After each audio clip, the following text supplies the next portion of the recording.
আজ মানব পাঁচালী বলতে বসেছি, যদিও সবার জানা, তবু বলি। মানুষ জন্ম থেকে মৃত্যু পর্যন্ত যে কর্মগুলো এই সংসারে বাধ্যতামূলক করে, অর্থাৎ ইহলোকের ফর্মুলা যেগুলো আছে, সেই ফর্মুলায় নিজেকে ফেলে জীবনযাপন করার কথা। ফর্মুলা নম্বর 1, যখন শিশুর জন্ম হয়, খেয়ে ঘুমোয়, তার কাজ, তারপরে হাঁটে, কথা বলে, এটা তার মানব সন্তানের অন্যতম কাজ।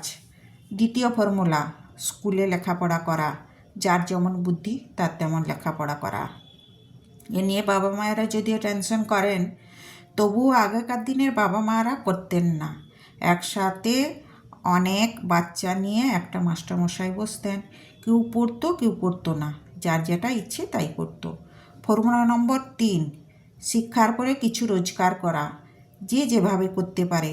ইহলোকে যে ব্যবস্থাগুলো আছে তার মধ্যে অবশ্যই চাকরি, চাষাবাদ, ব্যবসা ইত্যাদিগুলো হলো সৎ পথে। চুরি, ডাকাতি, ঠগবাজি ইত্যাদি হলো অসৎ উপায়ে রোজগারের কথা। যদিও অসৎ উপায়ে রোজগারের কথা কোথাও লেখা নেই, তারপরেও এই উপায়ে অনেকে রোজগার করে উঁচুতলার সঙ্গে নাম লেখান। এরপর ফর্মুলা নম্বর 5, বিবাহ বন্ধনে আবদ্ধ হয়ে সংসার করা।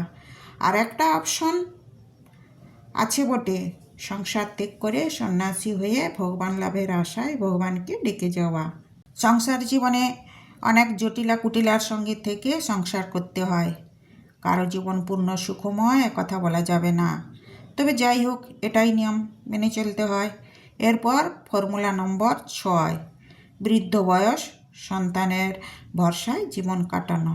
অবশ্য সবাই সন্তানের ভরসায় কাটাতে চান না, নিজের উপার্জিত অর্থে নিজে থাকতে চান। ইহলোকে ব্যতিক্রমের শেষ নেই। বর্তমানে বৃদ্ধাশ্রম বলে এক রকমের শর্ট টাইমে থাকার ঘর আছে।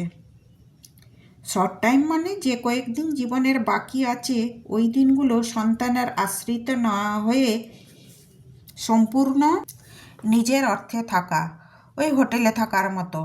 4 বেলা খেতে দেবে, জামা কাপড় দেবে, যত্ন আত্তি করবে, অবশ্য টাকার বিনিময়ে। এই 6 ফর্মুলায় মানব পাঁচালী যদিও শেষ হয়, এর মধ্যে ভগবানের নির্দেশও মেনে চলা দরকার।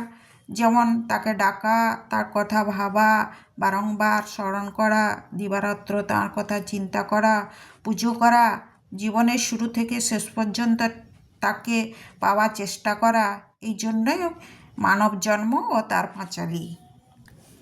এই কর্মের ভেতর দিয়েই তাকে পাওয়া যাবে। আর এই পাঁচালীগুলোই হলো তার জীবন ধারণের মাধ্যম। এই সব পালন করতে করতে তাকে ডাকা।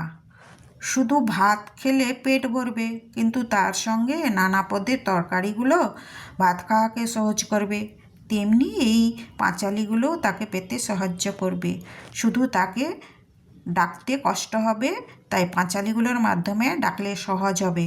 ভগবান কত দয়ালু, মানুষ নিষ্ঠুর বলে তার কথা বোঝে না। যারা পাঁচালীর মাধ্যমে তাকে ডাকতে পারবে, তারা তাকে পাবে।